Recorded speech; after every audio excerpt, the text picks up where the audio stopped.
This is the 2015-2016 Salomon Super 8. So this is part of Volley Nivelt's ever-increasing quiver, and it is loosely inspired by his Osmo series of boards.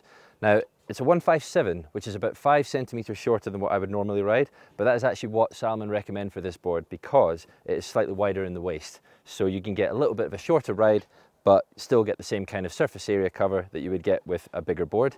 So if you've got bigger feet, it's definitely going to be a good option for yourself. Now, it's got what's called backseat camber. So the camber sits mainly under the back foot, turning to rocker at the end. So you get a lot of stability through the back. It's very, very good at holding an edge on the piste, but the rocker at the nose helps it float in the powder as well. So what is this board good for? Well, riding on the piste, as I said, it's pretty good. You can get a nice bit of edge carve with it, and it feels really good to just do little short, sharp turns because of the little bit of length saving that you've got. What you really want to be doing with this board though is taking it to the powder. So it's quite flexy, so it's one for sort of playing about in the powder rather than really charging it.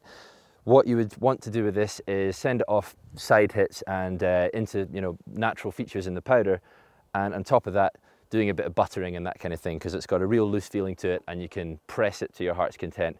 That camber section at the back gives it a hell of a lot of pop as well. As far as getting it in the air goes, it's just an amazing feeling. You really get so much snap from this thing and it goes straight up without any problems at all. So any chance you can get to get this in the air, do it.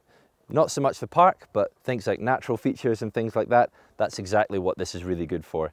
With it being, as I said, a little bit flexier, you don't want to ride this if you're really all about the hard charging, either on the powder or the piste. But if you're someone who likes a bit of fun, something that can do everything but is specialized for powder, you really can't go wrong with this one. It's great.